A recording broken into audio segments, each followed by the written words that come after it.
saying that you are a certified life coach practitioner, a published author, and the owner of the Healing House. So, to go ahead and get started, maybe you could tell us what a certified coach practitioner is, or a certified life coach practitioner is, and explain to us what the Healing House is and what it does. Okay, so I'm gonna keep it simple. The life coach part, that was for me. That when I got out of the hospital, I was searching, um, looking a little more deeper into who Robyn was, and I kept seeing it. So I'm like, let me check this out just for me. So that kind of just, that just kind of happened. But what I realized as I got into the course, a lot of it I had learned when I was in the hospital, from the self work, preparing to die. So Mm. um I was like, oh, wait a minute. Wait, I know this. Oh, this is familiar. But for me, life coaching is um my goal is to assist women with holding themselves accountable for their adult stuff. Um and that's basically what that is for me, as far as the life coaching. I'm like your big sister who's there to keep you may veer left and I'm going, oh no, we're not, no, no, no. You may want to have a breakdown. I give you 10 minutes to have that, and then we back to work. um and just be able to feel comfortable about looking in the mirror and dealing with that person so that you can handle the little girl who shows up and sabotages everything. That's what that's about. So for me, that's what life coaching is. I'm just a big sister. That's the way I don't like the title. But I'm just a big sister. That's what I am. My goal, I want every woman to know that healing is possible. Regardless of what anybody says about your past, what you've done, what you did yesterday, what you feel, healing is possible and it can save your life. The healing house, that happened during the pandemic. Once a month, I get women together and we do what like to call the healing chill. We come together, I come up with an activity. We have group chat. We do meditation, intuitive writing. And it's just, for me, I want to show women how to have healthy relationships with other women, how to support without judging, you know, how to stop projecting your stuff onto other people, let them have their moment, and you just be there for support. So that's my goal, to be able to create a community of healthy, supportive women, a tribe. I love it. I love it. Wonderful. Yes, amazing. So tell us, so you said something that kind of just jumped out to me. You said the little girl that shows up to sabotage the adult woman. Yeah. So tell us, who was your little girl that showed up to sabotage you as an adult? Well, I'm still getting to know her. Because healing is gonna stop the day I stop breathing. Hello, somebody. Yeah. But as far as right now, she was the little girl. I was an only child. My mom worked, a lot to support me. Back then I didn't get that. I took it as, you didn't love me. I created all these narratives in my head, which, forced me to misbehave and seek what I thought I needed at home, outside. And um, she just showed up when I had a little fear. She showed up and said, you know what, I don't think we can do that. That's hard. That's scary. When it came to relationships, she showed up and said, he's gonna hurt you. Why would he want to date you? You have children. Let's just be by ourselves or whatever. She showed up in every aspect on my job, when I could have, just turned the other cheek. I wanted to be vocal. So she just showed up. She was trying to protect me, but she's a child. So she acted up. She didn't handle it, accordingly. So for me, that's what the little girl was like. She was trying to protect me from then, searching for love, searching for um friendships and the wrong people, just looking for something that she actually already had, but Mm, didn't understand it at the moment. mm. That's such a great like visualization of it, because I've never thought of it like that. We've gone to like conferences, and we went to the Woman Evolve conference where we had a really good message on that little girl and bringing her to the front, and having that conversation with her. But what you just said is that the little girl was trying to protect you from things that, you know, at the time that little girl needed that. While as we age and we grow up, you know, we have different experiences, but we still hold on to what hurt us when we were little girls. So I definitely could feel that, especially the self-sabotage piece of it, of just me kind of like saying like, oh, I can't do this, or, you know, I don't have the courage to do it, or, you know, nobody's gonna be here to cheer me on, because those are things that I feel like I didn't have as a little girl too. So that's really interesting that you said that, and that's real. And like you said, that healing don't stop until the day we stop breathing. So yeah. It does not stop. So your book is called Sis, Let's Clean Up This Mess. We Got Shit to Do. A guide to assist women with taking their power back. And it actually starts off with you being in the hospital. And you kind of alluded to that earlier. So can you kind of just walk us through what happened, what led you to the hospital, and why it became so critical for you to start doing your work? Well, okay, so in 2016, all that summer I had been having some issues with my legs, just the pain. Around August, it was unbearable. I couldn't walk, you know. I was still going to work, but that day I was trying to get the kids into class, and I'm like, I gotta go see the nurse. And, you know, so I get to the ER, and they put me in a hospital. And what I didn't realize then was that I was dying. So I was in one hospital, in about maybe 3 weeks or so. They called my family in and basically said there's nothing else we can do. We don't know what's wrong. But the doctor was amazing. She said, I have a best friend at a teaching hospital. I already talked to her.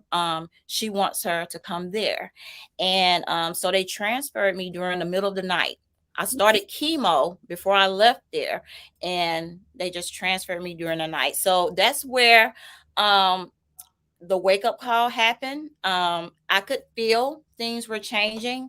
I searched my mom's face. I searched Tony's face. I searched the doctor's face. Nobody would say anything, but you can tell when your body is dying. And I was like, oh my God, I can't die like this, because my kids are going to be too angry to grieve the loss of their mom, you know, because we were having, you know, issues, you know, and I'm like, I can't do this. I cannot leave this burden on them. So that's where it started. I started trying to make peace with dying, so that I can make peace with them. And that's where the journey started. And so fast forward, my doctor came in and she said, look, Robyn, there's one more thing we can try, you know, but it's a 50% chance you're going to survive it. And when she told me what she was going to do, that freaked me out. Now, I had already made peace with dying, but I ain't had no peace with, you know, going through that, you know. So that's when I started to talk to my body. I didn't want any company, only my girls, Tony, and my mom. And I started just I talked to my fingers, I talked to my legs, I talked to my spine, I talked to my brain, I talked to, you know, my muscles, my joints. I just talked like, we got to fight, you know. And I was just like, we got to do this. And that's what I did. My daughters, they had my playlist. They would come in. I wouldn't watch any TV. I was just listening to music, listening to my music that made me feel good. And that's what I did for a week, because she said, we're not going to talk about it anymore right now. We're going to come back and visit it. Let's give it, you know, a few days. When she came back, maybe after a week, she said, look, I don't know what you're in here doing, but keep it up. You keep this up, you're going to go home. I'm like, yeah, okay. You know, that was like that following Wednesday, I think. And that following Monday, your girl went home. She went home. So I went from preparing to die. What? Oh God. I'm like, what? You were on your deathbed? Yeah. And I didn't know it at the time. I just could feel it. But my first doctor's appointment with her outside of the hospital, she said, Robyn, you being here had nothing to do with me. It had nothing. She said, I didn't know what else to do for you. And she said, so whatever God has for you, he kept you here. You go and do it. Wow. So what were you diagnosed with, Miss Robyn, if you don't mind me asking? It's called acquired factor 8. So like if you cut yourself, you can apply pressure. But if I cut myself, just a little scratch on my arm, I will bleed like I've been shot. My blood is very, very thin, very thin. But right now I'm 3 years in remission. So, but yeah, it's acquired. So it's a bleeding disorder. Wow. So I was literally bleeding, in my muscles, tissues, joints. I was just bleeding. Yeah. Yep. Wow. Look, God know how to get our attention. But let me tell you something. Before I went in the hospital, like all during that summer, well, before that summer, like the end of the school, that prior year, I had created this playlist. And when I think back now, it was like I was already preparing myself for what the storm that was going to come, because it was that very playlist that I listened to every day in the hospital. I'm like, what was on that playlist? It was the good gospel songs, but it was the ones that really spoke to me about just keep going, yeah, I'll send it to you. I love that story, because also it just talks about just how powerful the mind is. Like, you talk positive to yourself, you create this idea that I am going to be good. I'm going to get through this with God. I'm praying. Like, just how strong and powerful that mind is when you are in a situation where death could be around the corner. Who knows? So we talk a lot about that, like, especially with people who are battling cancer and things like that, just how important that positive talk is for your healing. And I think that's important. And it doesn't mean, and I tell my clients, because I just talked to 2 women this past weekend, and one of them was like, Robyn, I think back to when before I started working with you, I went through COVID after, we started working, and I just went through a full hysterectomy. And I think that if I wouldn't have been working with you, something might have killed me or put me in depression, or, but it's the way you say you got to have your mind right, because life is going to happen. Life is going to happen. So you got to have your mind right. Wow. And see, to me, what it shows is your accountability, because you're literally being attacked by your own body, right? But you're sitting there and you're like, okay, but what can I do? I don't want to participate in this. I'm not participating in the whole death thing. So I'm going to talk to my fingers. I'm going to talk to my joints. They mine, right? So I'm going to talk to my muscles. Look, y'all, let's all get in alignment. Let's get on the same page. We're not going to die here. Okay. We got shit to do according to this book. We got stuff to do. I'm gonna need y'all to get it together, right? So, or at least I'm going to try. Yeah. Right. I'm going to at least make the best effort that I can, because I don't agree, right? I don't agree with this sentence that I have on my life. So, wow. Yeah. There is a part in the book, it's early on in the beginning, and it talks about how, people have this general saying of being gentle with ourselves. But you say, but what do we do with the stuff that's on the floor following us around like a stalker? And then you say, I know my actions were wrong. I did not care. Now I'm suffering, but I'm still blaming everyone else for the outcome. What does that mean? Like, why, or help us understand, why is it so hard when we do stuff that costs? So I posted something today because Lauryn Hill has this quote where she says, it's in Lost Ones, where she says, consequence is no coincidence, right? So we do have to be accountable to our actions, right? And you're saying in here, basically, like, you cause your own pain, but yet you're blaming everyone else for the outcome. Why do we do that? Because being a victim is easier. If you need the attention, then being a victim will get you the attention. If you don't want to hold yourself responsible, then being a victim will work in that area. I mean, I was conditioned to be a victim, so that made it easier. Why should I hold myself accountable when I can just blame somebody else? You didn't want to be my friend anymore, but Robyn, what the hell did you do to for her not to want to be your friend anymore. Well, we're not going to talk about that. That's me in my head. But she doesn't want to be my friend anymore. Right. So I'm a victim. Poor Robyn. Yeah. Right. Yeah. Wow. No, that's real. That's Is. real. It's always going to come back on you, that piece of accountability, which is what, your book is based in, to say, okay, well, what part did I play in that? Mm-hmm. Yeah. It's It reminded me of, how like, so I am not for like women slashing tires, busting windows, or any of that, right? Throw that out there. But where are we going? But it reminded me of when, when guys be like, she crazy. Mm-hmm. She slashed my tires, she bust my windows. And we're like, but what did you do? Mm-hmm. Always the what because she had a response to your action. Now I don't agree with it, but but you don't get to choose how people react and respond to you, right? So maybe before you cheated on her, you should have considered what the consequences are. But I'm sure too, and that's where it comes to account. I was on a panel not long ago with a young lady. She invited me on to her online panel, and I was just listening. It was like all young folks or whatever, but someone else had a story like that, but I had to stop her and just kind of be like, but did you see any signs? That's true. You need to look in the mirror and say, well, why was I still here with this cheating bastard? Like, you need to, so it still comes back to you. Yeah, no, that's true. Your life is your responsibility. So everything is always going to trickle back to you. Did you ignore the signs? Did you think you could fix him? Did you think whatever, what did you do? Right. Exactly. There. Yeah.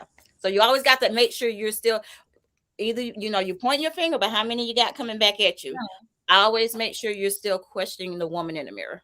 Right. Amen to all of that. So then what made you shift? So obviously the whole brush with death, but what does it look like to actually say, okay, like you went to the whole example of, okay, she doesn't want to be my friend, but what did I do to make her not want to be my friend? What made you have that, be able to frame that up and say, okay, maybe I'm the reason here? Well, that was some of the crap that was on the hospital floor. That's how I like to describe it, because that was the shit that I was sorting through when I was there by myself. I wasn't really sleeping. My mind was constantly thinking, like because at the beginning I was scared to die, because I'm like, oh my God, I'm going to go to hell, and then also leaving the burden on my children. Whoa, pause there. Mm-hmm. So you were literally on your deathbed and thought that you were going to go to hell. Mm-hmm. Wow. What made you? Because I was forced to look at my shit. I was forced to. I had no other option but to look at it. Okay. So you were in the hospital, like, well, to your point, you're in there, so you got nothing but time. Right. I got nothing but time to think, right? I'm by myself, so I get to have a different perspective on everything. And you felt unworthy to be included in the kingdom of God. Yeah, I was looking at my stuff, and that's and that's the thing I try to explain to people. Like, I was forced to look at it, because if I based it off what I thought, there was no chance in hell I was gonna be greeted into heaven. You see what I'm saying? There was no chance, because off my girls alone. That's the way I looked at it. So he literally, like, you look at all this mess on this floor, Robyn. Look at all this mess. Look at it, pick it up, play in it. That's what I had to do. And there were just certain things that I touched on that were big, that because everything is connected, So if you're dealing with this over here, there's a good chance it's connected to 5 other things in your life. You know what I'm saying? So there were just, and the biggest thing was my girls, and the relationship I had with my mom. And I had to realize that I'm sitting here blaming my mom for my adult decisions. She had nothing to do with that. That was Robyn. But it was easier to blame her because I didn't have to take any responsibility. Well, in that bed, I did. Right. Well, thank God for second chances, right? Yeah. He used, I can't remember the name of the condition that you had, but he was like, I'm going to use this to sit her down so she can create the healing house, this book. and an evolved version of Robyn. Yes. Yes. Right. And giving that good healing to other people, because I think your delivery is so like drawing it in. Like, this is my first encounter with you, and I'm just like, yes, girl, I need to do that.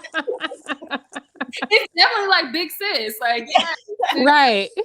Like, I feel like if I share me, then it makes other people comfortable to look in the mirror. Because most Right. people don't share who they are. They're only sharing the cute, stuff. And I talk about that in the book, like the social media pictures, they only share the good looking stuff. Nobody talks about that dark, ugly side of themselves. We all got a little ugliness in us, Right. Mhm. Exactly. So then, and to your point, it's all connected, right? Yep. It's all connected. So then what was the situation with your daughters? It's just me. Let me sum it up. I thought I was doing a good job. In my head, I didn't want to be like my mom as far as not being present. And I think as women, we work really hard not to be like our moms, but we end up making brand new mistakes that affects our children, And, when I should have been present and more with an open ear, I was trying to mold instead of letting them be able to mold themselves, I was judgmental when I wasn't trying to be. My delivery wasn't right. My decisions. They spent a lot. My oldest told me one time that she spent a lot of time wanting me to be happy. That wasn't her responsibility. You see what I'm saying? So it was things like that. So then they're dealing with identity issues. Just issues, that I help contribute to. You understand? Because I wasn't present. Now they're present, and now they're trying to come into adulthood, and they're trying to deal with the mommy shit and their own personal stuff. Mm-hmm. Yeah. Yeah, like you said, those cycles, man. So you dealing with it with your mom, and now you're dealing with it with your girls. Yeah. How many children do you have, Miss Robyn? I have 3 daughters. And Tony has a daughter, so 4. And then I got a god baby. Yeah. Wow. Yeah, definitely. We see that, growing up, and, you think that, oh, I would never do that. Like, when I have kids, like, I'm not gonna do that. And some of the same stuff that my mom did that, I was like, well, why would she do that? Like, I find myself doing it. But then when I realize it, I try to like snap out of it. Like, okay, this is what you doing that you said you didn't like. So don't do this to your kid. Yeah, I conditioned my girls. I conditioned the hell out of them to look at themselves a certain way because I was saying, well, maybe you should wear this or maybe you should do this. I conditioned a lot of their bull. That's me. I own it. Shouts out to you for owning it. Yeah. You know what? One thing that I realized with my mom, and no moms are perfect, and I do think that our moms do the best that they can. They have their own trauma, right, that they have to heal from, and it's been helpful for me as an adult to see my mom as a woman, and not just my mom, right, but as a woman, but then also being able to acknowledge my own hurts and traumas from my mother. And I know the day that she finally said the thing that I knew to be true, I was like, I feel unwanted. And then she finally said, I didn't want you. And that sounds horrible, but it made me feel so good because I know it's true. You know what I mean? So just having her acknowledge it, right? And then I put it into context. It makes sense. My dad was an addict. Who wants a baby? It's not personal, right? Right? But it felt so good for her because what she kept hearing when I kept telling her that at first was, you're a bad mom. I never said you were a bad mom. Yeah. I said I didn't feel wanted. Yeah. Okay. But she kept hearing something else. But when she finally was able to listen and hear the words that I was saying, instead of creating her own words, instead of taking them and making them into an insult to her motherhood, right? And she was able to acknowledge it. Our relationship has been so much better. Yeah. Because now I get to accept it. Yeah. And she gets to accept it. Yeah. And we get to move on from that. Get to move past it. Yeah. We get to move past it, right? Because now it's not a thing anymore, right? It's like that was you then. Yeah. And I tell people all the time, women that I work with, you got to give your mom a little compassion and grace, because we don't know their traumas. You know, we don't know, and they came up in a time where we don't talk about what happened in this house. Yeah. You know, and they carry that, you know, and then they end up being somebody's mama, but they still have that baggage, that weight on them. And motherhood doesn't come with a book. It doesn't come with a book. Exactly. So I had to Right. learn to give my mom a little compassion and grace so that I can give myself some. Because if I couldn't give it to her, I couldn't give it to myself. Amen. Right. So, And with that, like after learning more about my mom's story, I was like, you are the best mom, because I couldn't have done. Right. I would have killed that man, or I would have been like, you have to take the, like, some gotta happen. I can't do this. Right. I locked up. Right. So I'm like, considering all the, you know, the situations and the circumstances, Right. I could not have done any better, you know. Right. But it's still, and that's actually, and shouts out to Lakita, because she has a 30-day journey to peace that Chanel and I took. And that's one of the things that she said to me, because I was trying to like rationalize, like, oh, it was because this was going on. And she was like, no, that's true. But she didn't give you what you needed, period. Yeah. Like, we're not going to rationalize, you know what I mean? And try to make it okay. That was not okay. Yeah. Right. But you have compassion and you understand given the circumstances, because those two things can be true. We try to see our mom, and I talk about that in the book, as we want to see them as these superheroes, the Claire Huxtables, all of that. And these women are human with their human trauma, their human shit, you know.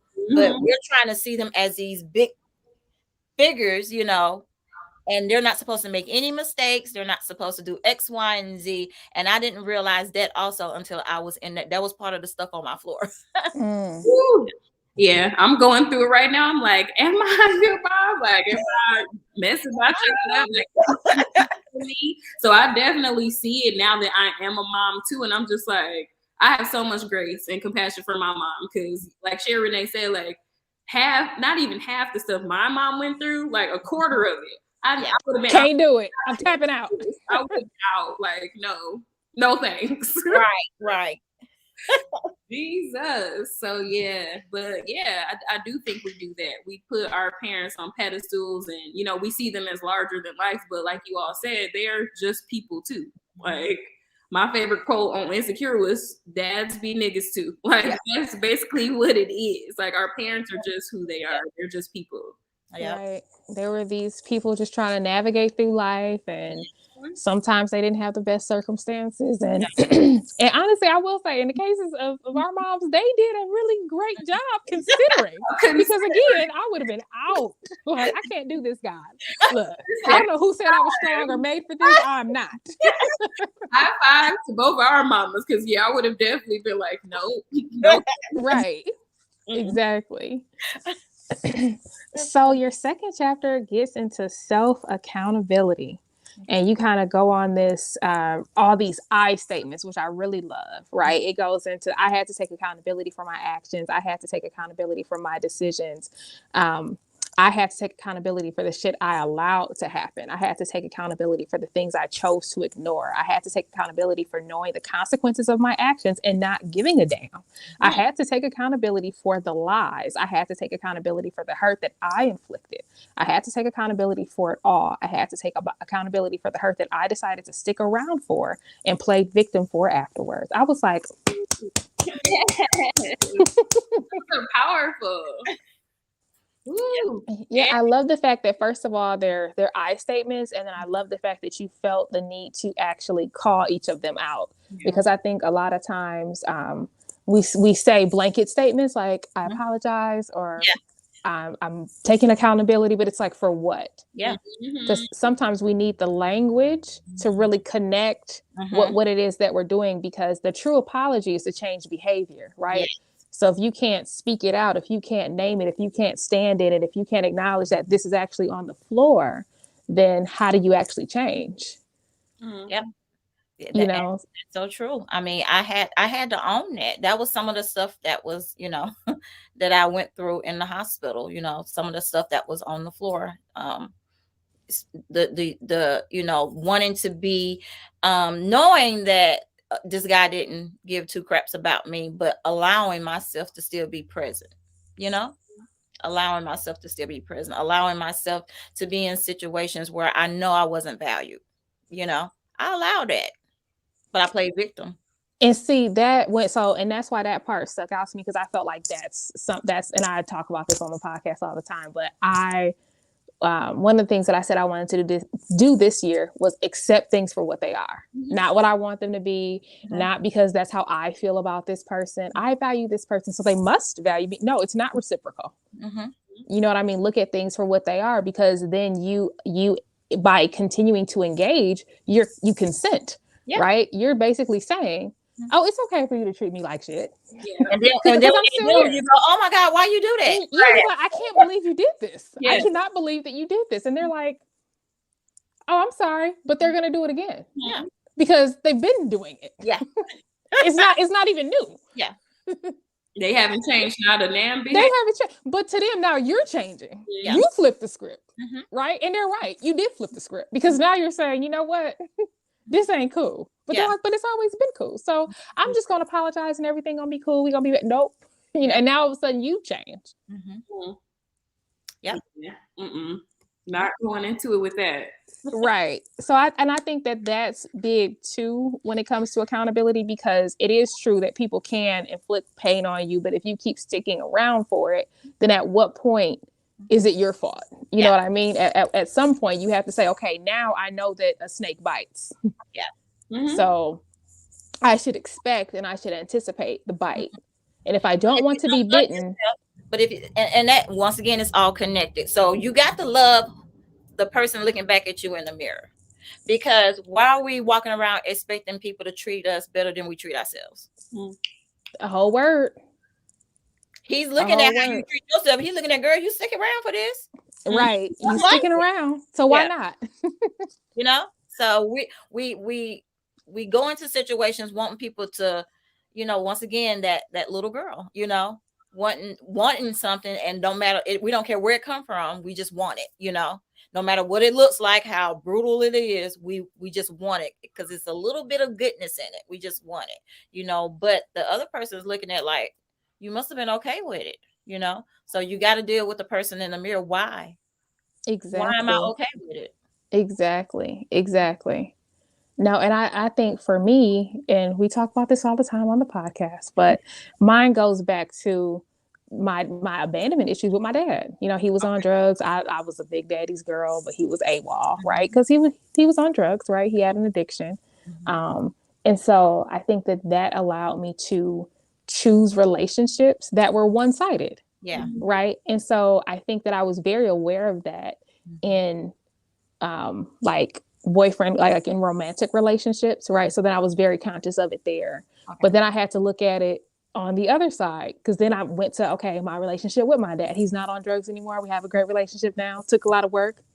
13, 14 years, you know, but you know, but here we are. So I'm grateful for it. But then after that, then it was like, let me look at the relationship with my mom. You know what I mean? But then it had to keep, because like you said, everything's connected. Yeah. So then it like, maybe in the last 2 or 3 years, it was, okay, my relationships with my friends, because we've been evolving and going on all, you know, this whole healing journey. The podcast is 3 years old now. Okay.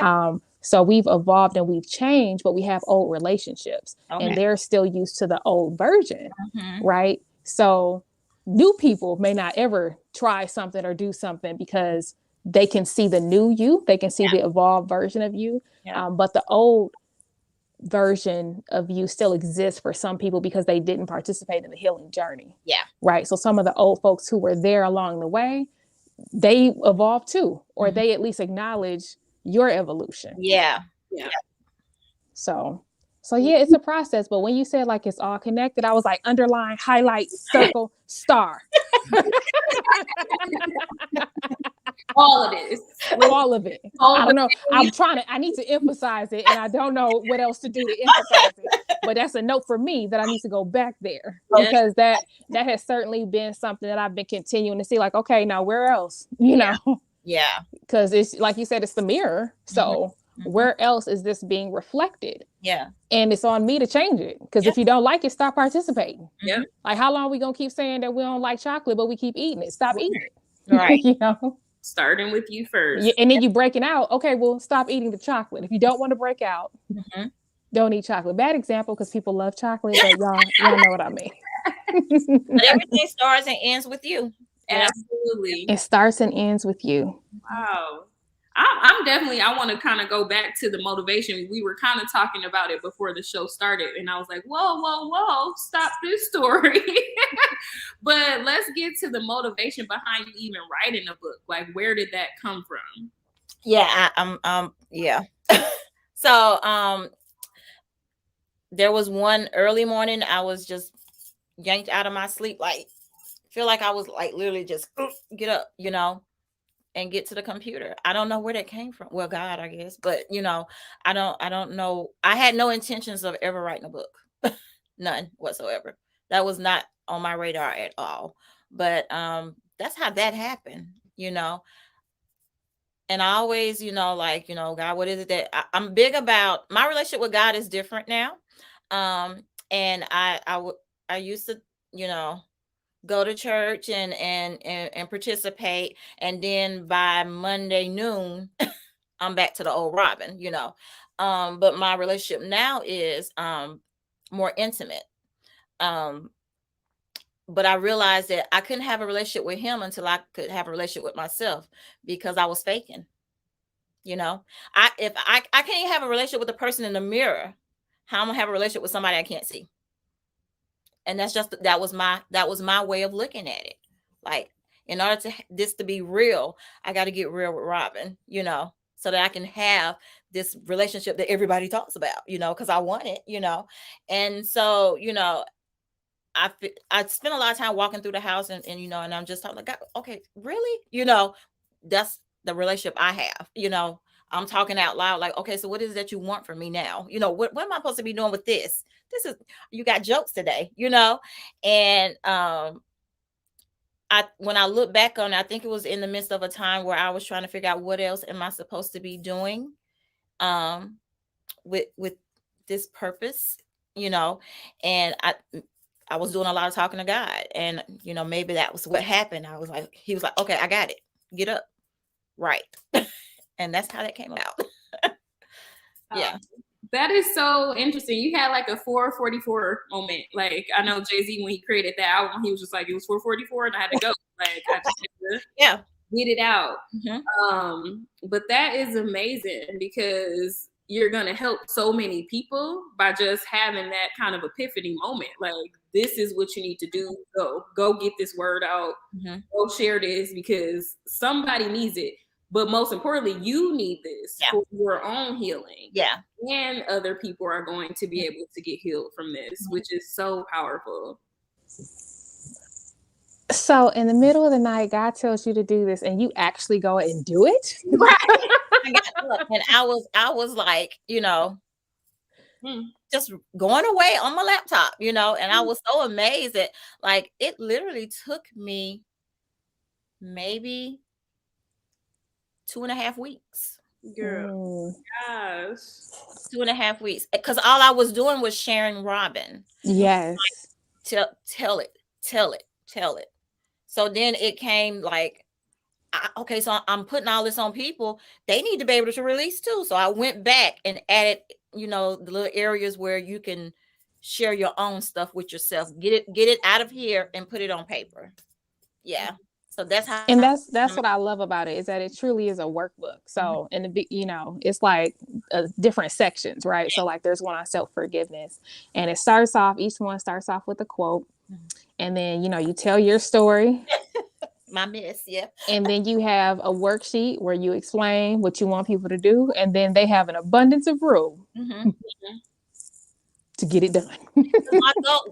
After I was finished, I was like, okay, so what am I going to do with it now? But I realized that writing is, I feel like you got to get it out of here and out of here, and so you got to get it on paper. So I want women to learn how to put what they need. Get them a journal.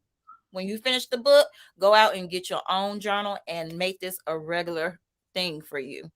Yeah. Stop carrying it. Release it, so that's the ultimate goal of that book. No, I love it. I'm a big journaler. I have tons of them, and I agree. It really helps me. Well, first of all, it helps me to get a different perspective, right? Because first I'll just write it out, like out of whatever the emotion is, and then I'll go back and ask myself questions like, are you mad at them or are you mad at you? Mhm. Did you know that this was going to happen? Did they already show you this before? Right. You know, Mm-hmm. didn't you know that you weren't supposed to be here anyway? Right. So if you weren't supposed to be here, no way, and then things didn't work out here, whose Right. fault is that? Right. Right. And then, you know, you also talked about in here having a circle of friends that'll hold you accountable. And that's one thing that I love about my brother is that if I say something to him, he'll be like, that's what you get. Mm-hmm. You know what I mean? And I'm like, what? He's like, that's what you get. You already knew this. Right. I told you this 10 years ago. Right. That's what you get. Yeah. Good day. You know, and I'm like, oh my Right. God. But you know, it is what it is. Sometimes that's what you need to hear because you talked about how some of us will have friends that will feed into whatever it is that we want to hear. Mhm. Oh no, they're wrong. You, of course, you know, this Yeah. is Let's not go slash it. the tires. Yeah. Yeah, Mhm. exactly. Yeah, let's go slash the tires. Let's go do that. You know, just they'll feed into the immaturity. They'll feed into the drama. That there's no accountability. Yeah. So And we need those when you're not in your healing season. You need those people because you need to feel like, you know, yeah, it's okay to be this person. Mhm. You need those people. I mean, that's just a part of life. You know, whatever season you in, there are people there that you need at that time, and you need those people to keep you going. right, You feel like, yeah, doing what you did was absolutely correct. You know, you need that. And I was honest with myself. Like there were people I needed at that time to keep going, and they kept me going, even though it was with the BS. I needed them. right, and that's exactly how you wrote it. You were like, they kept up the BS. I needed that. So yeah, they were my people. They were your people. Yeah. But you know, and what you said in the book too is you are the people that are surrounded by you, right? You're the sum of the people that are surrounded by you. So if you Black women hate to hear me say that. Mm. But I tell them that's because you don't want to acknowledge who the hell you are. Mm, You are your circle, boo. You are your circle. you are your circle. You know, you are.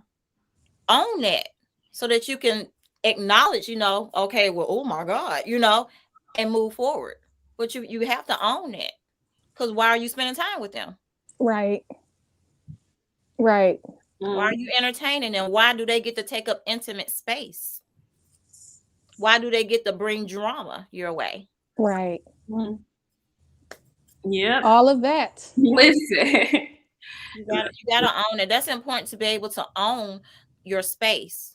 You got to be able to own your damn space. Mm-hmm. Look, she said, I'm gonna double back and emphasize this. Own your damn space. You gotta own it. Explanation point.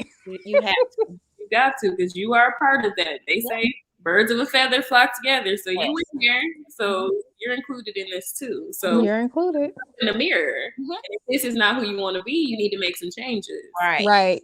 Right. Exactly. Yep. Exactly. Easier said than done. Right. You know, I tell people that, you know, I have a chef. I have an imaginary chef, and I tell all my clients, get your imaginary chef, create your chef. And I have all my people on this shelf. I have people that I pull down for healing. I have people that I pull down for business. I have people that I can just shoot the shit with, and we have some wine and eat. You know, everybody doesn't belong in all the spaces of my life. That makes it easier for me to be able to still keep people around.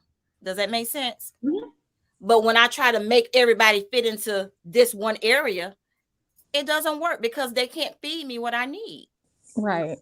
And you know what? Yeah.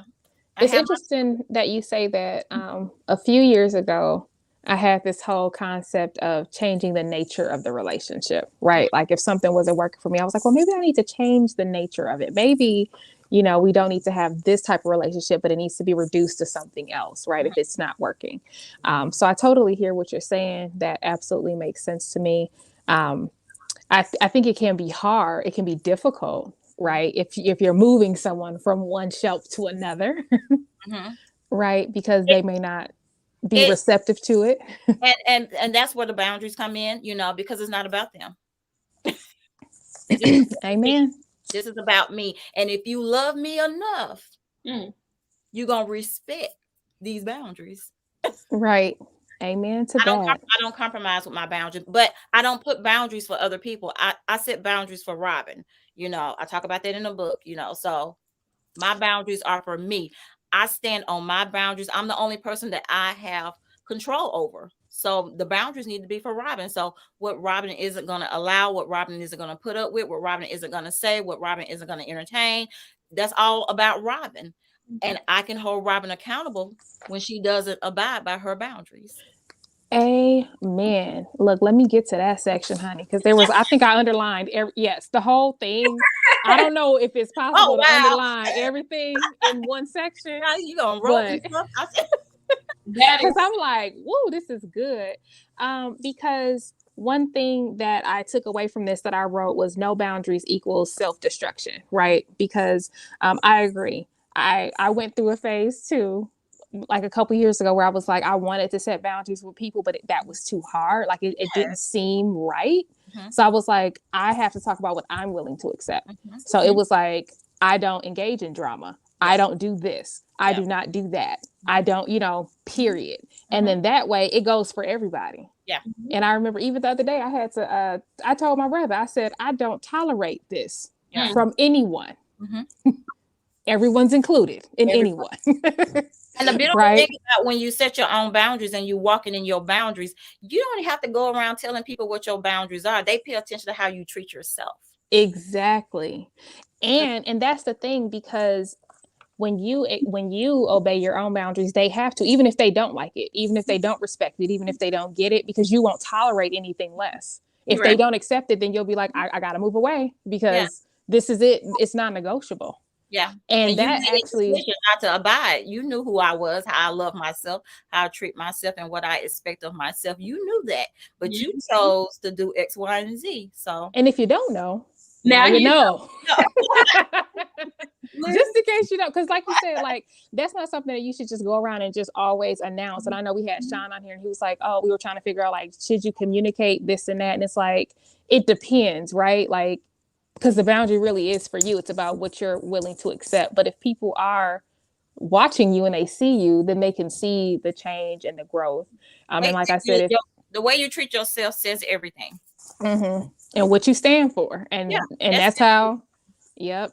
But yeah, that's what I wrote down. I was like, no boundaries equals self-destruction, because then you're caught in a cycle of, I can't believe this happened, but it's like you're tolerating it. You can actually, only you can prevent forest fires. Right? Like you can literally be like, I'm not doing this anymore. Right. And that's it. And then whatever they do that was crossing the boundary, it no longer includes you. So they are free to do that outside of you. Mm-hmm. They can engage in whatever they want. I just choose not to participate. And be free. Yeah. The beautiful thing about that too, for me, is I can remove myself and I'm not angry. I'm not mad, but it's about, I love Robyn enough. Exactly. And that's what self-love looks like, right? It's just saying that I choose me. Mm-hmm. I'm not going to abandon myself to stay in something that's toxic. Yeah. Yep. And not feeling guilty for choosing you. I don't know what's, in Black women's DNA where we feel like we have to give ourselves to everybody, to all of these people. But it's just like, no, like I'm going to choose me and put me first and love on me first. Mm-hmm. Because if I don't, like, I'm really of no use to anybody else. And that's okay. And I'm not going to feel guilty about it. But let me tell you, we're conditioned to be like that. Well, that's your mama, that's your cousin, that's your auntie, girl, that's your best friend, girl. A piece of man is better than no man at all. We're conditioned to be like that. Speak on it, Rob. That's the truth. We are absolutely conditioned, because what the narrative that we're told is this is unconditional love. Yes. People think that unconditional love means unconditional tolerance. Yeah. Right. And they're not the same thing. And people also think that you don't love them if you're not with them.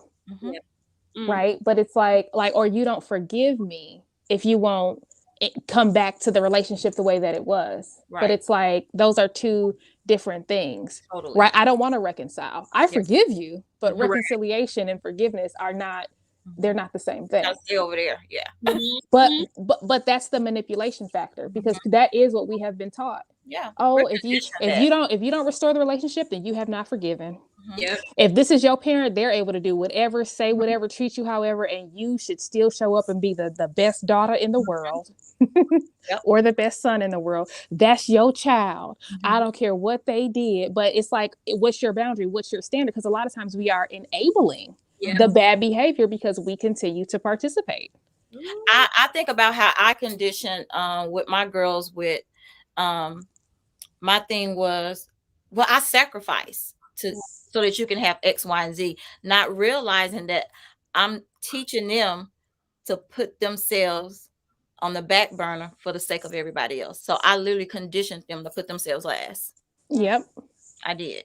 And that's Black women in general. That's how we supposed to They take didn't care of ask everybody. me, so they don't need to hear how much I sacrifice. They didn't ask to be here. That was something I did.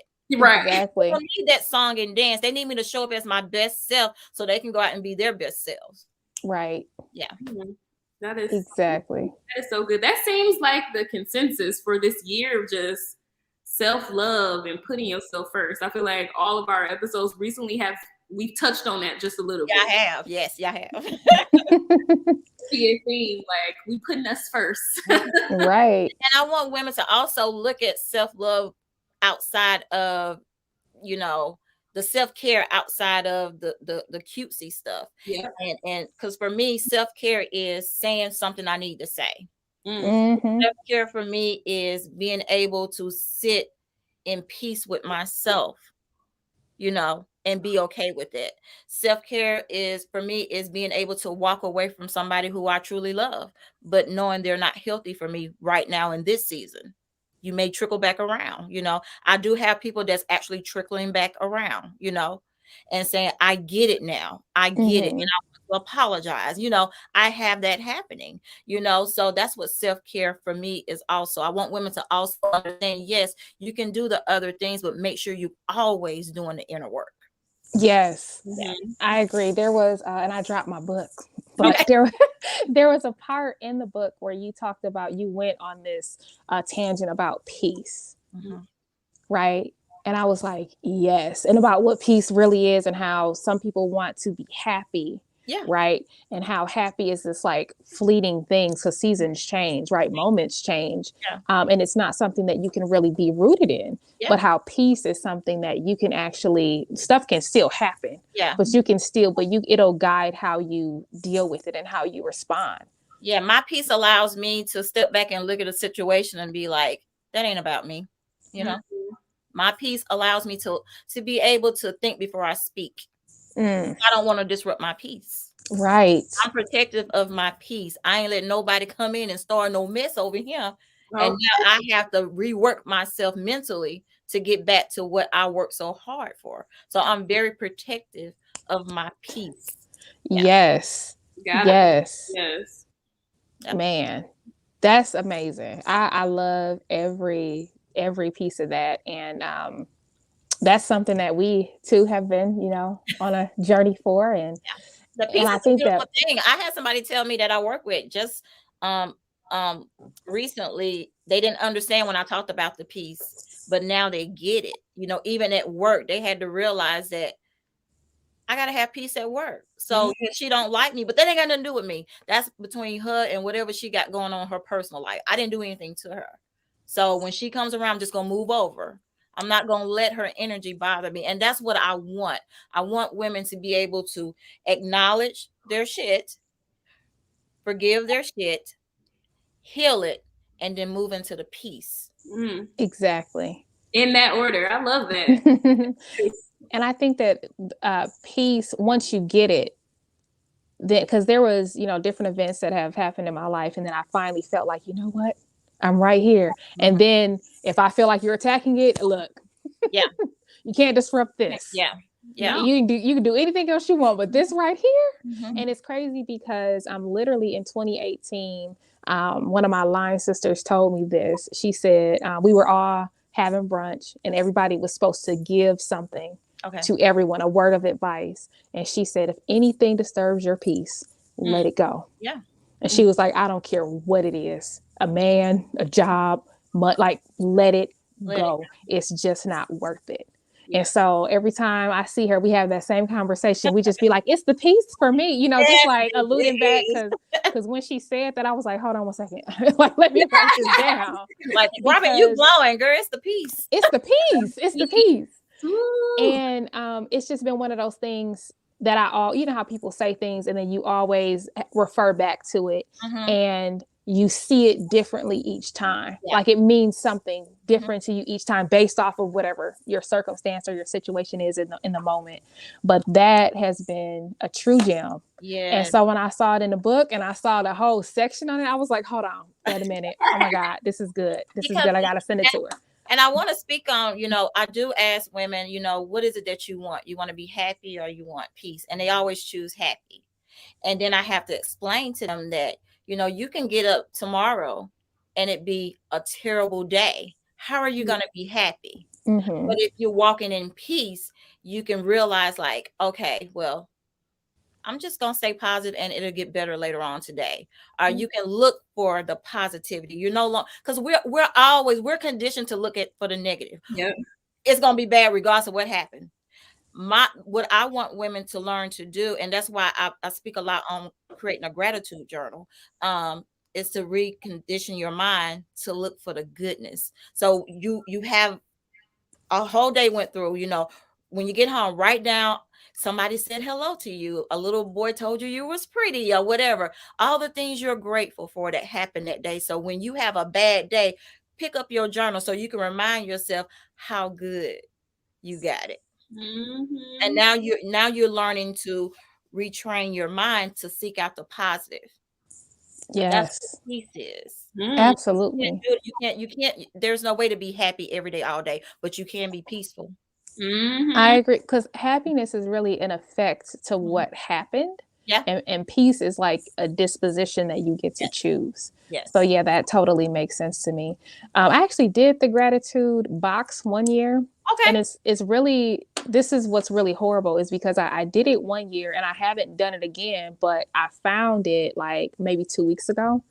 And I went through, so I did it for like a whole year. And literally I was sitting there weeping like, oh my God, I forgot about this. Like there's so many great things that happen throughout the day. Yeah. Like literally, if you choose to appreciate them, right? Yeah, absolutely. But like literally, I was just like, oh my God, this happened. Like all of this happened. Like the thing was overflowing. I'm like, all of this happened in 1 year. Yeah, it'd be like that. And then that going back and looking, because we did that as a staff at my school in 2020 because the pandemic was just tearing everybody up. So the admin team was like, this is what we're going to do. And just to make people realize that there are beautiful things that's happening throughout your day. Like don't minimize it or miss it because we dealing with this pandemic, which was awful, but there is beauty in your everyday life. In everyday life.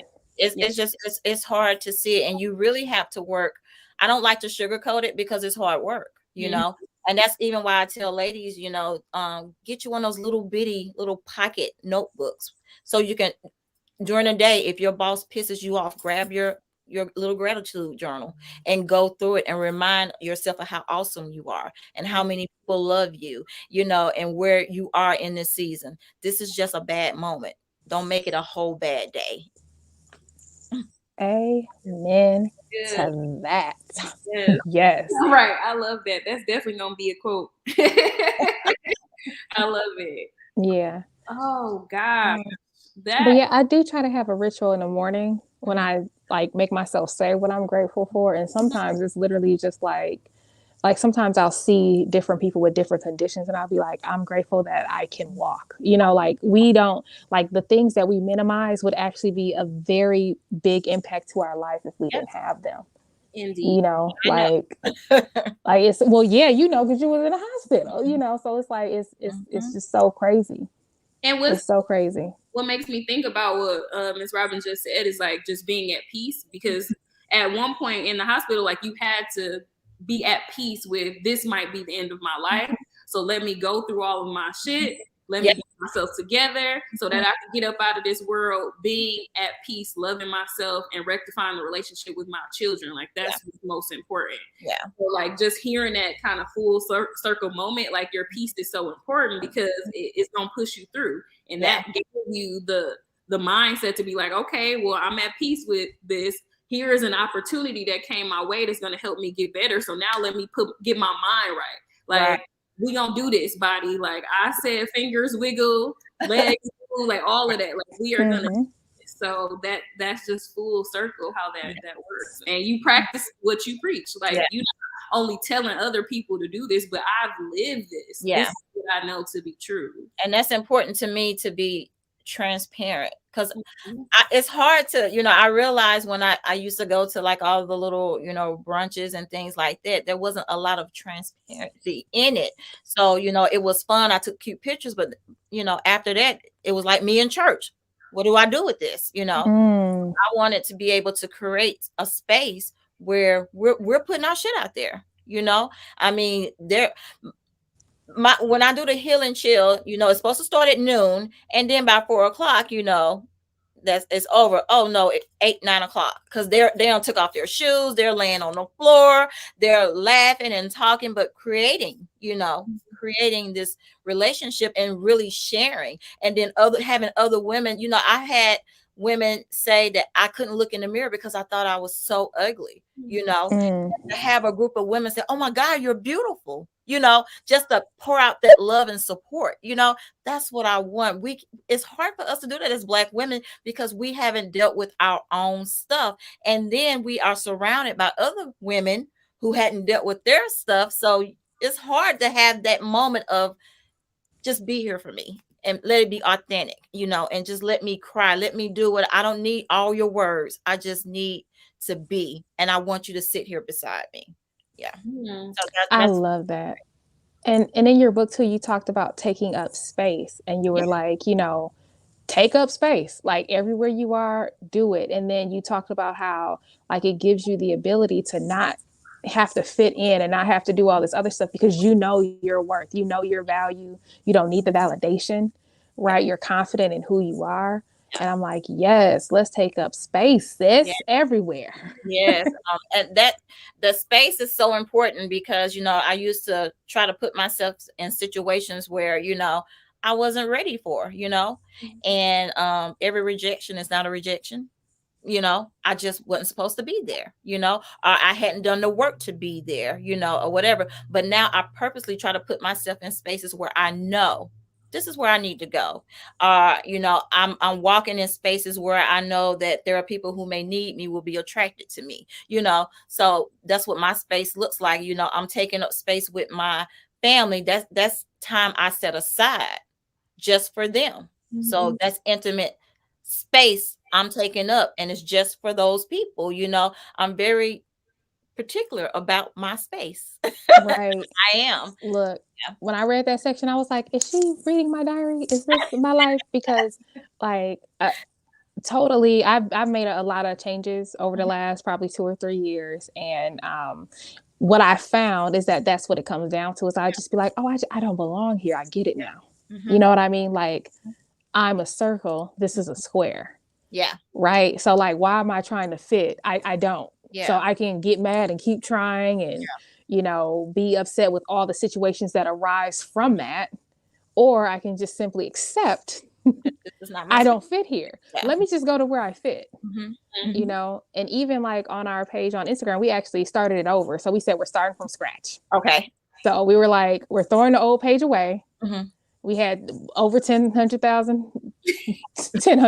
Lord. We had over 10,000. Okay. Wait a minute, Lord. Maybe this page is... Let me get my numbers right. Okay. But we were just like, you know what? Like something is off. I don't know. Yeah. Like some people just aren't engaging. Like we gonna start over from scratch. Yeah. We're rebranding, resetting. We'll start over. Yeah. Right? Because we want the people who fit here. We want the people that belong here. Everybody else, we ain't mad at you. Yeah. It's cool. Yeah. If this ain't your thing, that's fine. We wish you well. But over here, we want people that want to heal. If you don't want to heal, we don't want you over here. Right. Don't bring the mess. Yeah. Right. Not at all. But your space is so important. And I wanted that for my girls also to be able to learn how to respect their space, the friendships you entertain, the significant others, whatever, your space is yours. Your space is yours, but other people are not going to respect it if you don't. And that part. That part. Exactly. If you don't, because we're teaching people. Mm-hmm. We teach people how to treat us. It's all connected. Yeah. It's all connected. Yeah. Said it always come back to you. It comes back to you. Get it The however. only person you can't lie to. Listen, it's coming back. Mm-hmm. It is coming back. It's coming back. Right back at you. Yep. And that's why it's so important to do the real work. Yeah. Yeah. And the other beautiful thing too is I have clients now who are like, oh, I get what you said about being able to see, you know, when you do your authentic work, you can clearly see other people for who they are. Yeah. You can see it clearly, but you got to be able to accept your own stuff. You got to acknowledge who you are, you know, first, to be able to clearly see. I have this thing about, you know, telling people they're unbothered. You know, unbothered people don't announce they're unbothered. They're just unbothered. You know what I'm saying? So you are bothered, you know, but I can clearly see that because I was once that person. Mm-hmm. I was that person. I always follow it, but I was that person. So I can call. Women always say, it's like you be like reading my mind. I'm like, no, I acknowledge who I am. If I do the work for Robyn, then I can help you. Mm-hmm. I can call you out. Say, I can call you out, but I have to be able to call Robyn out first. And I do that on a regular basis. I'm checking my ego. You know, I'm checking my self-pity parties. I'm checking all of that. You know, I'm constantly every day I'm doing the work because life is still happening for Robyn. Mm-hmm. Yeah. Mm-hmm. Life is still happening for Robyn, Yep. for Chanel, Listen. for Sherry Renee. Yes, it is still happening. Woo-hoo. Life is still happening. Now, this has been really good, really good. And you are amazing, Robyn. Like I can't wait to keep working and keep healing on myself. Like this is what's up. It's a beautiful space. It is. It's a beautiful space to be able to just own who you are and be okay with that. Yes. I never thought I would be able to do that. Never. I thought my life was my life. And I didn't think that, you know, it could be any different. But this is a beautiful space to be in. It's a beautiful space to be able to walk away from other people. I'm okay with that because it's all about Robyn. Everything is about Robyn at this point. I tell the girls, I come first. Love you, but I come first. I have to be able to give you from my overflow. If I'm giving from an empty cup, then ain't none of us gonna be happy. I have to be able to give everything that people receive from me is my overflow. And if I don't have any overflow, then I'm secluded and I'm working on Robyn. Right. And you know, I had to learn that too, that I have to come first, because if not, then I teach people that I come last. Yeah. Yep. And then be upset about it. Be upset about it. So you angry, you bitter, you know. Why you can't see that I'm upset? Well, hell, why you can't see you upset? You know, like we're always looking for somebody to give us what we should be giving ourselves. Absolutely. Absolutely. I agree. So you only get my overflow. You're only and that's it. And look, I got it. Look, I have to come first because who else is gonna put me first? Yeah. Who else? I have to. And if you're not okay with that, or if you're not okay with me doing what I need to do for me, then you're not for me. And that's fine. I'm okay with that. Love you. Can't nobody love you the way you can love you. Nobody. Not nobody. Nobody can love you the way you can love you. Absolutely. The time just goes by so fast. Well, you are definitely gonna be somebody we need to have back on. Okay. Yeah, we need to continue. And we probably need to break down these different sections. Okay. So we need to slide in your email.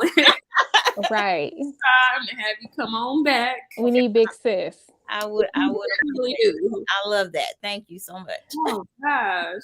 So we have to do our to-go box. But before we do that, can you tell us how do people get involved in the Healing House? You can. Most people find me on Instagram. Okay. But in my bio, I have the link to everything. I have the link tree. So just go on Instagram at Life Coach Robyn and hit the go in my bio, and the link tree is there. So it had my website and everything.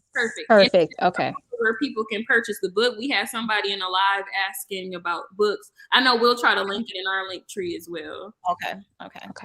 It is linked. So in our show notes, you guys look at the show notes. We do have Robyn's Instagram. We do have a link to her book. So make sure that you check those links out. Make sure you follow her. And I have the book. It is on Amazon, so it's going to come super fast. Okay. With Prime. Right. Yes, I have Prime. So if y'all don't have Prime, then I can't help you. You're on your own if you don't have Prime. But if you do, it's going to come quick. And like I said, it is a workbook, which I do appreciate, because a lot of times we hear things and we're like, oh, that sounds good. But the way that this is laid out, it's like, okay, I told you about me. Now let's do you. Yeah. Let's do the work. Do the actual work. Yeah. And then you facilitate that in your workbook, which I really love. So I wanted to keep it simple. I didn't want to do over the top. I wanted to keep it simple so they can get it. I didn't want to do all that, extra stuff.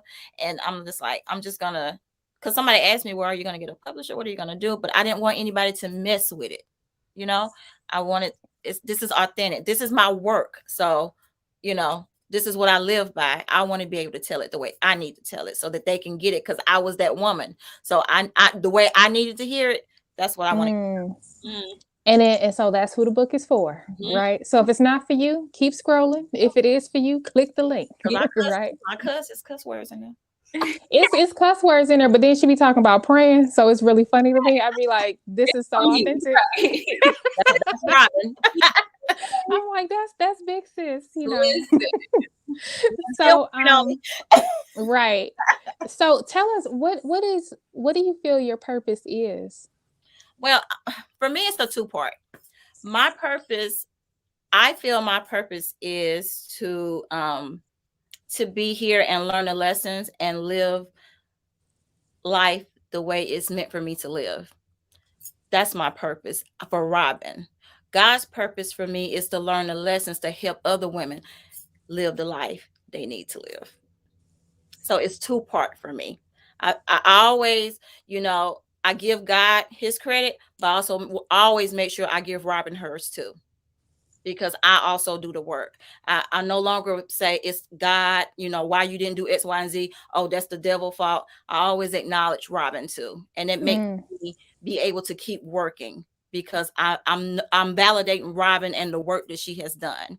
So my purpose for Robyn, I feel, as far as Robyn is concerned, my purpose is to learn the lessons so that I can live the life that I deserve to live. And God's purpose for me is to learn those lessons to help other women live the lives they deserve. You know what? You did have a section in your book where you talked about, like, this is my name, right? Like all that other stuff, my sex, my age, and all that. Like, I answered to Robyn. Yeah. So I want women to put more respect and power behind their name. If you go into a crowded room at some event and they go, oh, that's the boss there, hell, 10 heifers will turn around. Heifers? But if you go in there and they go, oh, that's Robyn Bloom, that's gonna turn around. Right. Hello. Hey. Hello, somebody. Learn to love my name. That's who I am.